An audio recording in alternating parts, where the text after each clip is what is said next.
오늘 말씀은 하나님의 말씀을 받는 자세라고 하는 제목으로 함께 나누도록 하겠습니다. 오늘 본문은 바울이 2차 전도 여행 중에 헬라 지역, 지금으로 말하면 그리스 지역의 데살로니가 지역과 그리고 베레아 지역에 가서 복음을 전하는 가운데 일어났던 일들을 말씀하고 있습니다. 이들 도시에 일어난 사건은 사실 서로 시간적으로나 그리고 사건적으로 서로 긴밀하게 연결이 되어 있습니다. 먼저 바울 일행이 데살로니가 회당에 가서 복음을 전하게 되었습니다. 그러자 데살로니가 유대인들이 하나님의 말씀을 듣지 않고 오히려 바울을 시기하고 배척하고 핍박했습니다. 그 결과로 바울 일행은 안전하다고 생각되는 베레아 지역으로 피신을 하게 되었죠. 그러나 바울은 베레아에 가서도 가만히 있지 못하고 하나님의 말씀을 회당에 가서 전하게 되어집니다. 그런데 놀랍게도 베레아 유대인들은 하나님의 말씀을 데살로니가 유대인들처럼 그렇지 않고 하나님의 말씀을 잘 받아들였다라고 하는 것입니다. 베레아 유대인들은 과연 어떤 모습으로 하나님의 말씀을 받았을까요? 우리 또한 하나님의 말씀을 받을 때에 과연 어떤 모습으로 받아야 할까요? 오늘 말씀을 통해서 우리가 하나님의 말씀을 받을 때 하나님이 기뻐하시는 모습으로 더러지는 여러분 되시길 주의 이름으로 축원합니다. 먼저 베레아 유대인들은 열린 마음과 간절한 마음으로 하나님의 말씀을 받았습니다.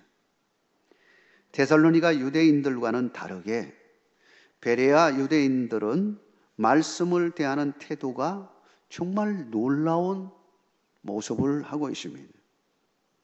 사실 거리상으로 보면 데살로니가와 베레아 이 두 지역의 거리로 보면 75km 정도 떨어져 있는 거리입니다. 사실 그 지역을 보면 도시 분위기도 좀 다른 지역입니다. 하나는 데살로니가 쪽은 해안 지역이고 그리고 베레아 지역은 산지, 평야 지역이라고 말할 수 있습니다. 이런 분위기 때문에 그런지는 모르지만 디아스포라 유대인들의 심성도 달랐음을 알 수 있습니다. 데살로니가 유대인들은 어떠했습니까?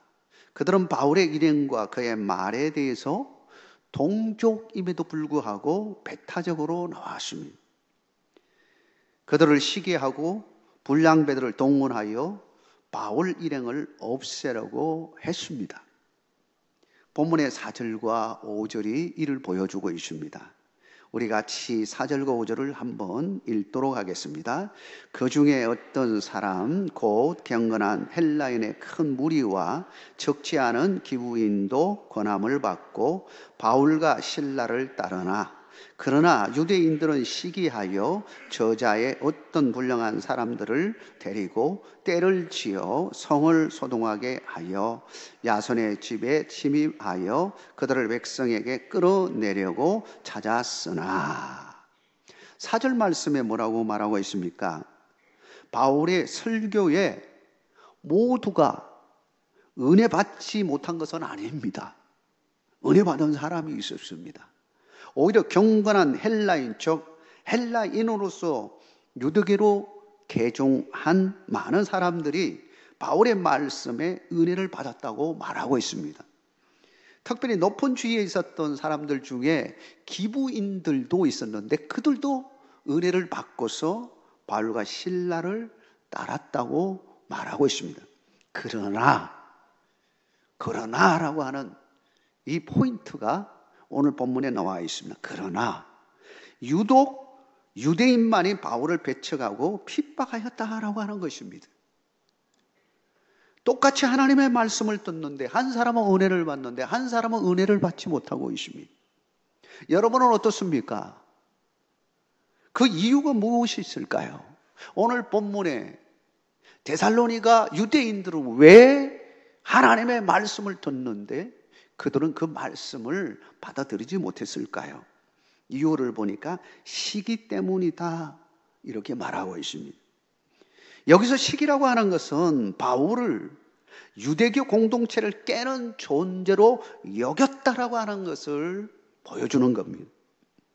유대 공동체 속에 있는 많은 유대교 교우들이 기독교로 개종하면 유대 공동체의 정체성이 약화될 것이라 이렇게 생각을 한 겁니다.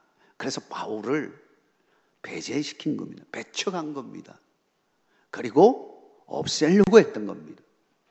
이에 비해 같은 유대인이면서도 베레아에 거주하는 유대인들은 어떤 모습을 보인 겁니까? 하나님의 말씀을 받아들이는 그들의 자세는 어떠했던 겁니까? 11절 말씀에 이렇게 말하고 있습니다. 우리 11절을 같이 한번 읽겠습니다. 베라에 있는 사람들은 데살로니가에 있는 사람들보다 더 너그러워서 간절한 마음으로 말씀을 받고 이것이 그러한가 하여 날마다 성경을 상고하므로.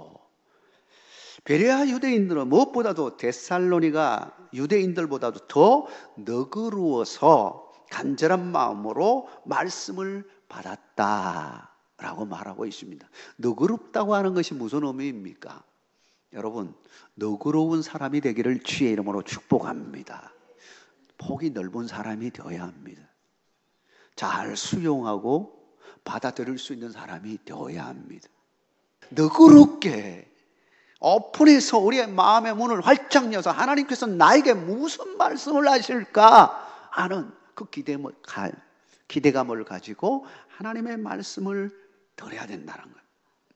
성경을 들을 때 무엇보다도 순전하고 간절한 마음으로 하나님의 말씀을 받는 자세가 있어야 될, 그럴 때 하나님의 은혜를 누리게 되어진다라고 하는 것을 말씀하고 있는 것입니다.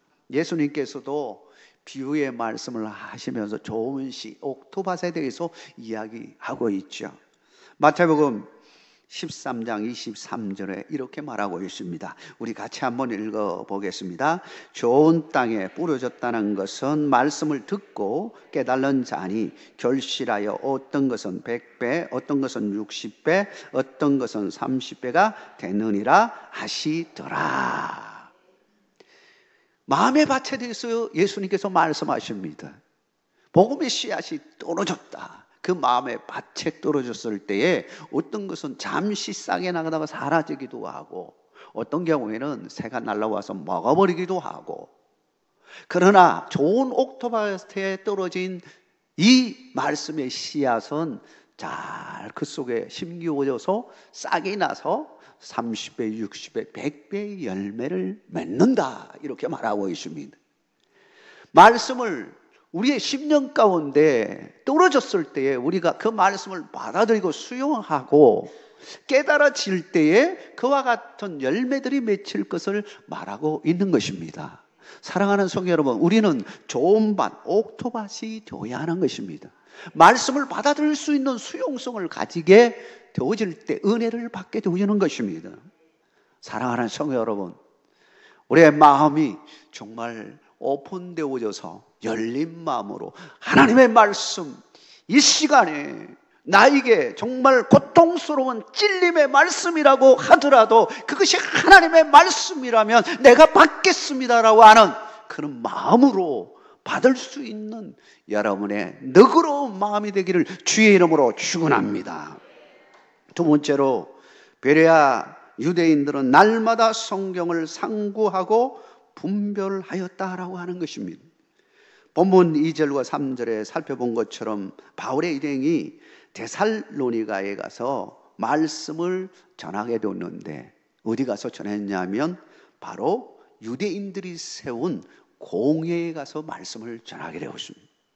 공회는 유대인들이 모여서 예배를 드리고 또한 말씀을 듣고 우리 다음 세대들을 키우는 교육하는 장소가 바로 이 공회라고 하는 것이었습니다. 유대인 공동체를 이루는 센터 역할을 한 겁니다. 그래서 유대인들, 특별히 디아스포라 유대인들이 도시에 가서 모여가지고 이렇게 모여서 살 때 반드시 있는 것이 뭐냐면 대개 거의 가운데 지점에 공회가 있습니다. 그러니까 회당이 있는 거죠. 회당이 있었습니다. 회당을 통해서 모이고 예배도 드리고 교육도 하고 거기서 회의도 하고 이런 여러 가지 역할을 하는 것입니다. 특별히 외부에서 온 유대인들이 있을 때는 그 사람이 어느 정도의 자격을 가지고 있는 랍비 정도의 위치에 있는 사람이 온다면 허가를 받아가지고 그 해당장으로부터 허가를 받으면 말씀을 전할 수 있었습니다. 말씀을 전할 수 있었어요. 바울이 바로 이런 케이스라고 말할 수 있습니다. 바울은 이러한 갈래대로 데살로니가 그 해당에 들어가서 3주간 성경을 해석하고 가르치는 강론을 하게 되었습니다. 그냥 말씀만 전한 것이 아니라 강론을 했습니다. 그러니까 구약의 말씀을 하나씩 풀어가지고 그게 의미가 뭔지, 그리고 또한 앞으로 특별히 오신 예수님에 대해서 그걸 설명을 하면서 구약의 말씀 쭉 설명해주고 연결을 시켜서 바로 우리의 구원자는 예수 그리스도입니다 라고 하는 것에 결론으로 도달하는 이 복음의 말씀을 전하게 되어진 겁니다. 그런데 이것이 문제가 되었습니다. 데살로니가 유대인들은 예수 그리스도의 메시아됨을 철저히 부인하는 유대교였습니다. 예수 그리스도를 받아들이지 않았습니다. 오히려 그들은 예수 그리스도를 십자가에 못 박그 일에 유대인들은 참여했던 그 그룹들이었습니다. 그 줄기로 연결된 유대인이었습니다. 그러니까 늘 그리스도인 그러면 악을 품고 그들 배척한 겁니다. 그 가르침 전하는 바울을 배척했을 뿐만 아니라 그는 우리 유대교 공동체를 깨는 자라고 생각을 하고 핍박하고 죽이려고 했던 것입니다. 그러나 베레아 유대인들은 어떠했습니까? 그들은 유대인입니다. 베레아 지역에 사는 유대인이었습니다. 그럼에도 불구하고 데살로니가에 있는 유대인과는 다른 모습을 보이고 있습니다. 그들은 바울의 복음의 메시지를 듣고서 그것이 정말 그러한가 하고 날마다 성경을 상고했다고 말하고 있습니다. 잘 수용적으로 받아들였을 뿐만 아니라 처음부터 선입견을 가지고 베타시키고 그런 것이 아니라 한번 들어보자. 정말 잘 들어보고 그렇다면 그 말이 진짜인지 아닌지 우리도 한번 찾아보자. 성경 구약의 말씀을 찾아보고 연결해보고 조사해보고 하는 가운데서 이야 이게 진짜 진리구나 라고 할 것을 발견하게 된 거죠. 여기서 상고하다는 말은 자세하게 골라내다, 탐색하다, 조사하다 그런 의미입니다. 단순하게 성경 공부를 한 것이 아닙니다. 진짜 성경 공부를 제대로 한 겁니다. 말씀을 듣고서 진짜 그런지 아닌지, 예수님이 진짜 오실 예수님인지, 그리고 그 십자가에 죽으신 예수님이 진짜 메시아인지 우리도 한번 살펴보자 라고 하는, 요즘 말로 말하면 깊이 있는 성경 공부를 한 겁니다. 우리에게도 이런 자세가 필요합니다. 사랑하는 성도 여러분, 말씀 듣는 것도 중요하지만 그 말씀을 듣는 것을 뛰어넘어서 스스로가 성경 공부를 할 수 있는 데까지 가야 하는 것입니다. 그래야 뭐가 생기느냐? 영적 분별력이 생기는 거예요. 영적 분별력이 생기는 거예요. 베레와 유대인들은 바로 그들은 이걸 점검하고 검증해보고 영적으로 분별할 수 있는 단계에 이르게 되었음을 보여주는 겁니다.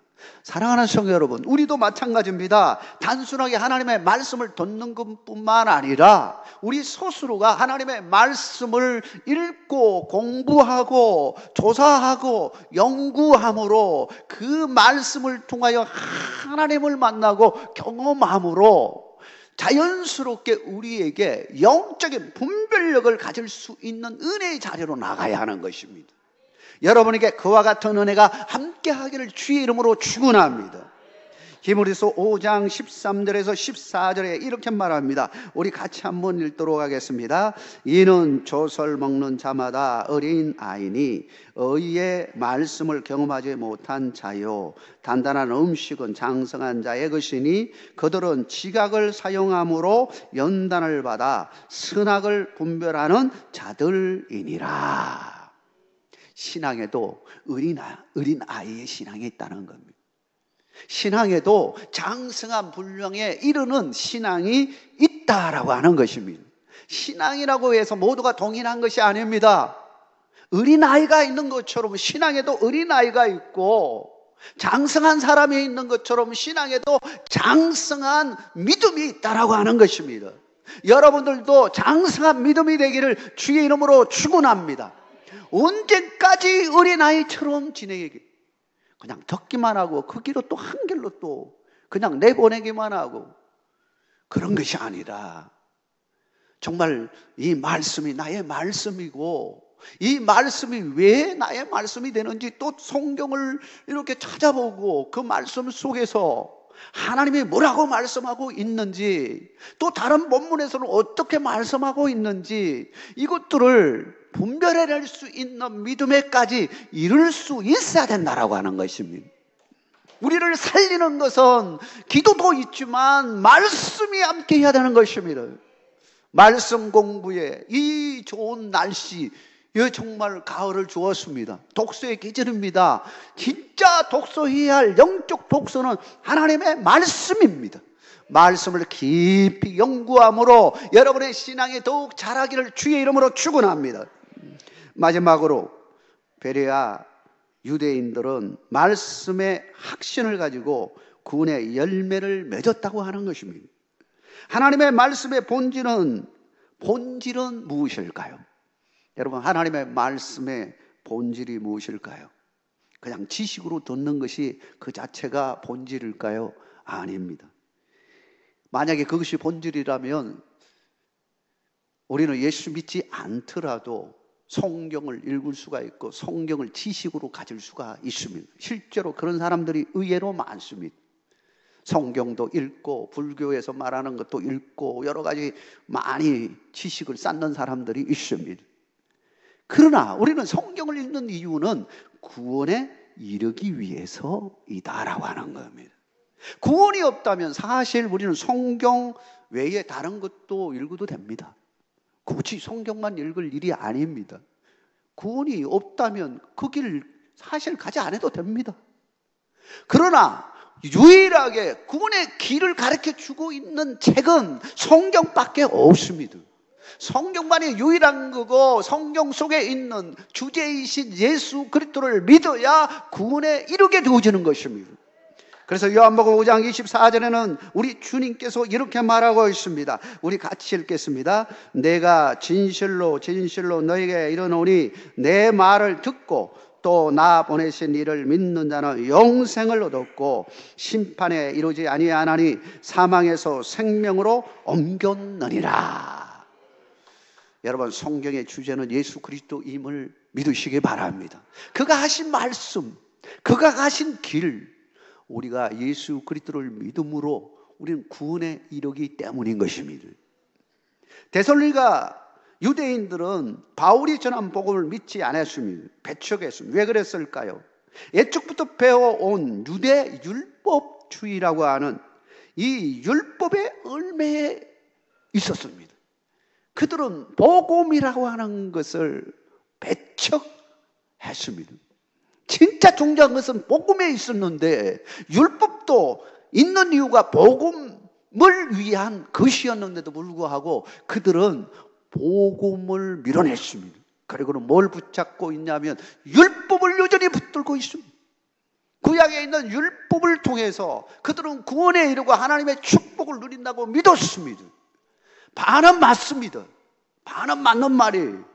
그러나 예수님이 오심으로 이 모든 것은 깨지게 되어졌습니다. 새로운 언약이 선포되었습니다. 율법으로는 구원받을 수 없다고 분명히 단언하고 있습니다. 율법이 무엇입니까?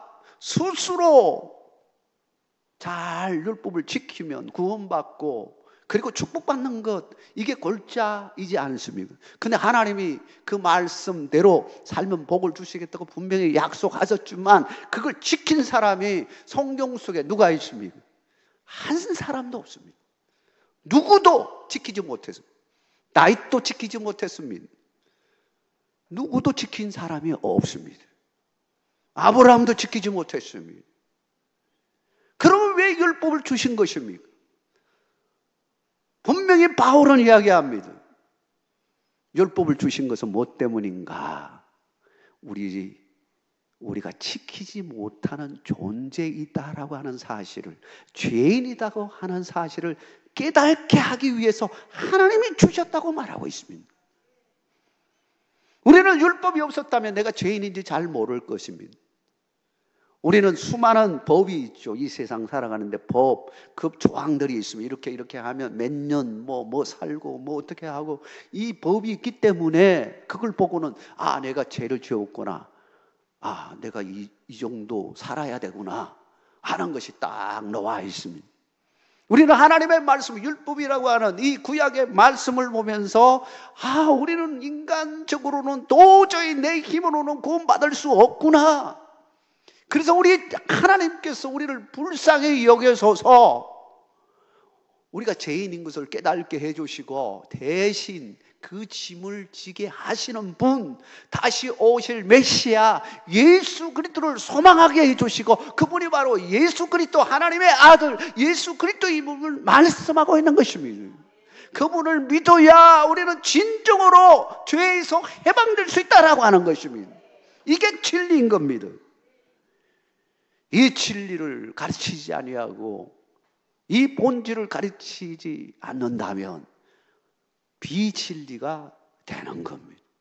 사랑하는 성도 여러분, 우리는 뭐니 해도 구원받기 위해서 교회를 다니고 구원받기 위해서 하나님의 말씀을 사모하고 말씀을 붙들고 사는 존재입니다. 구원받기 위해서는 예수 그리스도가 반드시 있어야 되는 것입니다. 예수 그리스도를 어떻게 알 수 있을까요? 그분이 하신 말씀과 성경에 있는 말씀을 우리가 붙들고 그 말씀 속에서 예수님을 만나고 성령 하나님의 역사를 경험하고 하나님을 붙들고 사는 것입니다. 여러분, 말씀 붙들고 사시기를 주의 이름으로 축원합니다. 말씀을 정리합니다. 무엇보다 우리는 열린 마음과 간절한 마음으로 말씀을 들어야 합니다. 말씀을 듣는 것으로 끝나지 않고 스스로 말씀을 연구하고 상고하는 단계로 나아가야 합니다. 이를 위해 성경을 배워야 합니다. 마지막으로 우리는 성경을 듣고 배우는 이유, 그것은 궁극적으로 예수 그리스도를 믿음으로 구원에 이르는 것임을 우리가 깨달아야 하는 것입니다. 여러분, 성경을 통하여 하나님을 만나고 예수 그리스도를 만나고 성령님을 만나는 역사가 일어나기를 주의 이름으로 축원합니다.